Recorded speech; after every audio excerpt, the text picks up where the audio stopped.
కోదాడలో ప్రవీణ్ గారు ఆగటం జరిగింది. అక్కడ సంథింగ్ ఏదో జరిగింది. కోదాడ తర్వాత ఎక్కడైతే ఉండండి, మీరు ఎందుకు ఎక్కడే వినండి. పగడాల ప్రవీణ్ అనుమానాస్పద మృతి కేసులో ఒక్కో చిక్కుముడి వెడుతోంది. విజయవాడలో ప్రవీణ్ 4 గంటల పాటు ఎక్కడున్నారు అన్న ప్రశ్నకు సాంకేతికంగా ఆధారాలను పోలీసులు సేకరించారు. రాజమండ్రి చేరుకోవడానికి ముందు ప్రవీణ్ విజయవాడలో ఆగినట్లు ఏలూరు రేంజ్ ఐజీ అశోక్ కుమార్ స్పష్టం చేశారు. దీనిపై అనేక అనుమానాలు వ్యక్తమవడంతో సీసీ కెమెరాల ఫుటేజ్ ద్వారా ప్రవీణ్ ప్రతి కదలికను పోలీసులు గుర్తించారు. దీనికోసం విజయవాడ రాజమండ్రి పోలీసులు మొత్తం 300 కెమెరాల ఫుటేజీలను పరిశీలించారు. 300 కెమెరాలను పరిశీలించారటండి. పాపం నిజంగా ఆ పోలీసు వారికి చేతులు జోడించి దండం పెట్టాలండి. ఎందుకంటే మొత్తం గవర్నమెంట్ పోలీసు వ్యవస్థ దాదాపు ఈ 4-5 రోజుల పాటు ఇదే పని మీద ఉన్నారండి. ఇదే పని మీద చాలా శ్రమ వాళ్ళకైతే.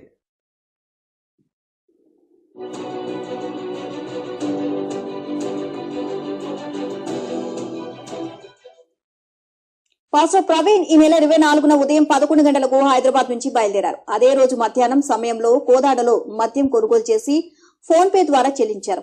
ఎన్టీఆర్ జిల్లాలోకి ప్రవేశించడానికి ముందే ప్రవీణ్ మద్యం తాగినట్లు అనుమానిస్తున్నారు. సరిగ్గా కంచికచర్ల పరిటాల మధ్య అదుపు తప్పి పడిపోవడంతో బుల్లెట్ హెడ్ లైట్ పగిలిపోయింది. సేఫ్టీ రాడ్స్ వంగి అన్ని చాలా క్లియర్గా చెప్పేస్తున్నారండి.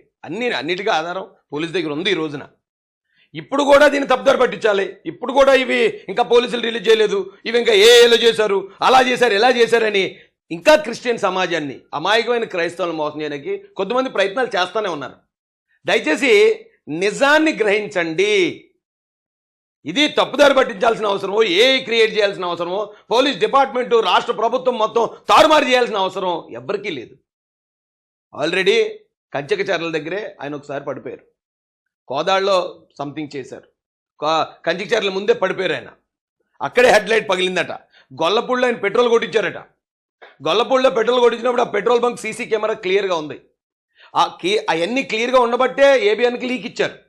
అక్కడ సిబ్బందితో మాట్లాడిన వివరాలు ఆల్రెడీ పోలీసు వారి దగ్గర ఉన్నాయి. అక్కడికే ఈయన టీషర్ట్కి మట్టి ఉండటం, ఈయన అప్పటికే పడిపోయాడు అంటాం అక్కడ సిబ్బంది గ్రహించారు. ప్రవీణ్ చేతులకు గాయాలయ్యాయి. అక్కడి నుంచి గొల్లపూడి చేరుకున్న తర్వాత బంకు వద్ద పెట్రోల్ పోయించుకున్నారు.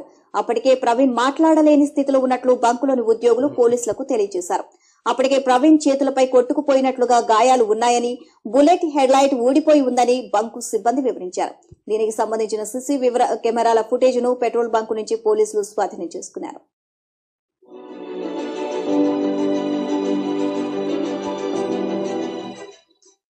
ఆ తర్వాత జాతీయ రహదారిపై Durgagudi flyover, Rajiv Gandhi park, Pandit Nehru bus station మీదుగా బెంజ్ సర్కిల్ రెండో ఫ్లైఓవర్ ఎక్కి మహానాడు జంక్షన్ కు చేరుకున్నారు.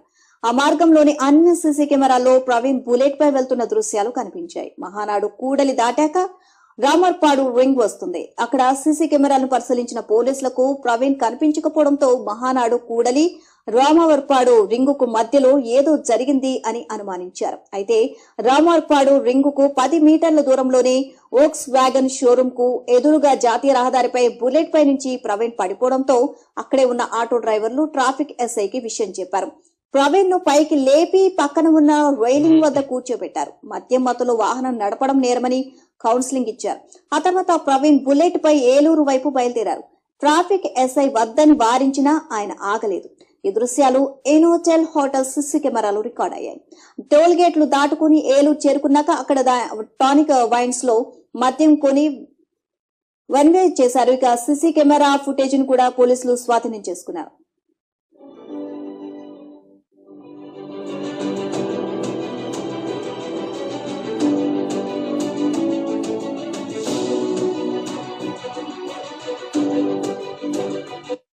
పాపం నిజానికి పాస్టర్ ప్రవీణ్ గారిని ఆయన పరువు తీసింది కొద్దిమంది.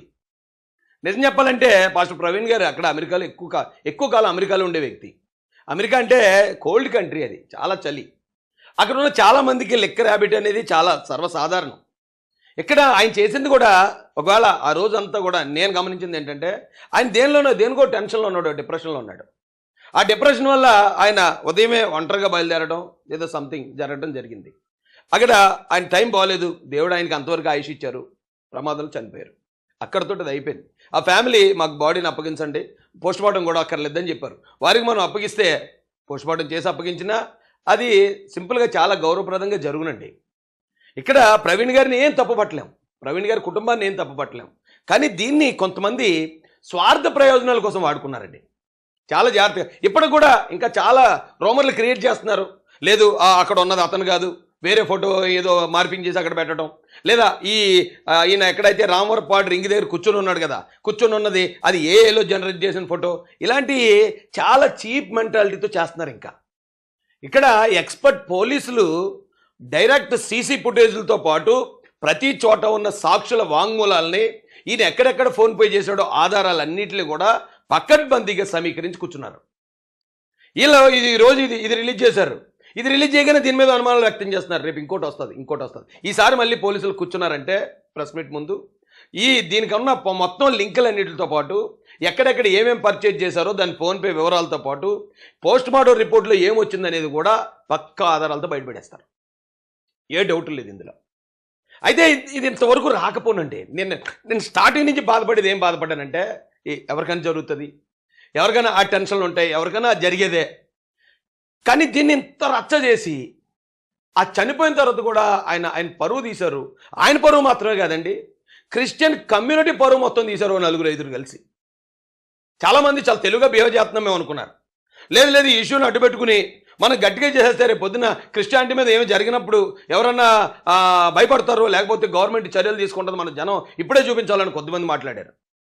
కానీ ఇప్పుడు బయటకు వచ్చిన తర్వాత ఇప్పటి వరకు మాట్లాడిన వాళ్ళు అందరూ అబద్ధాలు మాట్లాడారని తెలిసిన తర్వాత నీచంగా అన్యాయంగా ఎలా చెప్పాలో కూడా తెలియట్లేదండి, అవి చిత్రీకరించడానికి ప్రయత్నించారని తెలిసాక ఆ 4-5తో పోద్దండి ఎంటైర్ క్రిస్టియన్ కమ్యూనిటీకి జరిగిన అవమానంగా రాదా? రేపు పొద్దున్న నిజంగా ఎవరైనా పాస్టర్ గారికి ఏదో నిజంగానే దాడి జరిగింది, నిజంగానే ఎవరో చంపారు, అక్కడ మనకు ఆధారాలు దొరకలేదు, మళ్ళీ పట్టుకుని వెళ్తే సమాజం కానీ పోలీసు కానీ నమ్మే పరిస్థితి ఉంటుందా?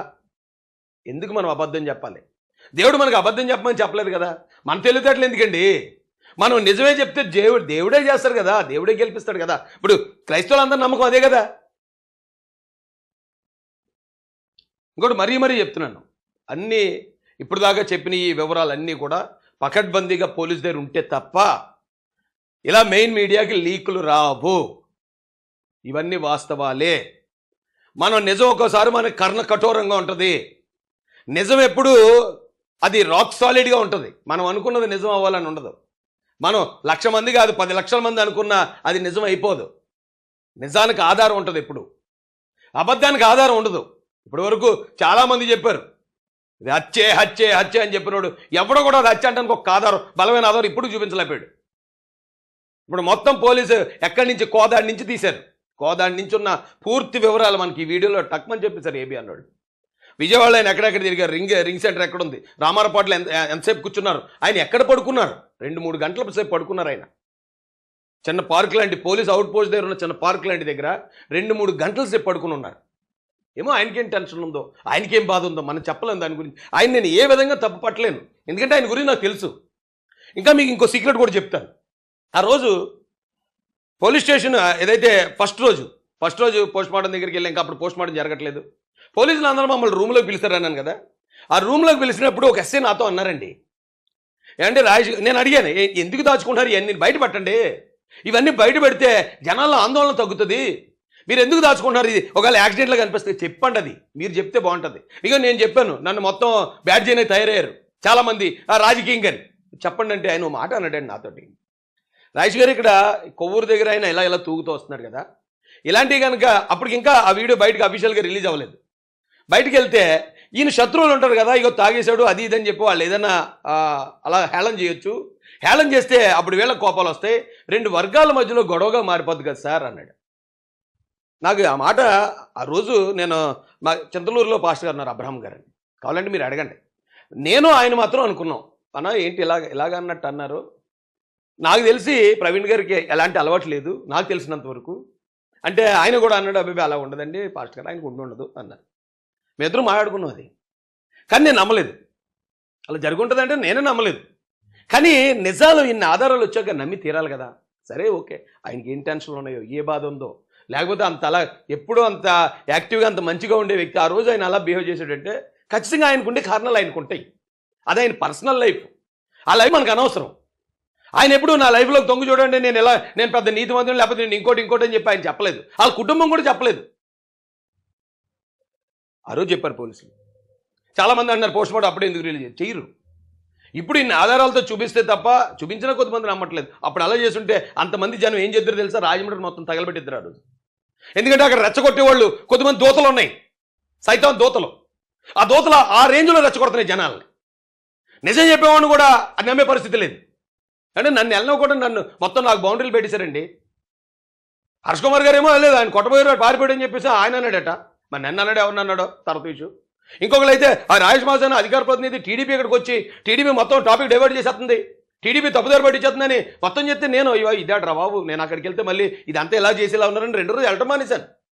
రెండో రోజు కొంతమంది డైరెక్ట్గా వచ్చి ఇది కూటమి ప్రభుత్వం తప్పన్నారు.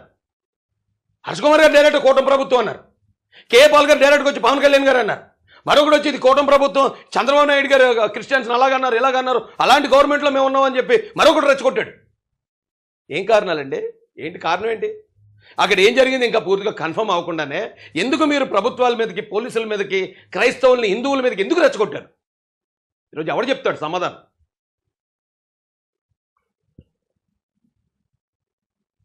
కేఏ పాల్ గారు, హర్ష్ కుమార్ గారి మీద ఖచ్చితంగా పోలీసులు ఎంక్వైరీ చేయాలండి. వాళ్ళు ఏ కారణాలతో చెప్పారు. ఆల్రెడీ కేఏ పాల్ గారు అయితే డైరెక్ట్ చెప్పేశాడు అది హత్య, దీని వెనక పవన్ కళ్యాణ్ గారు ఉన్నారు, సో అన్నారు. ఖచ్చితంగా ఇలాంటి వాళ్ళ మీద పోలీసు ఒకసారి చర్యలు తీసుకోకపోతే రేపు పొద్దున్న ఇలాంటి సున్నితమైన అంశం ఏదో వచ్చినా ఇలాగే రెచ్చగొడతారు, వీళ్ళు ఇలాగే రెచ్చగొడతారు. కాబట్టి కేఏ పాల్ గారి మీద చట్టపరమైన చర్యలు ఎంక్వైరీ చేసి తీసుకోండి. రెండోది, హర్ష్ కుమార్ గారు కూడా నా దగ్గర పకడ్బందీ ఆధారాలు ఉన్నాయి, పకడ్బందీ ఆధారాలు, అది గ్యారంటీ హత్య.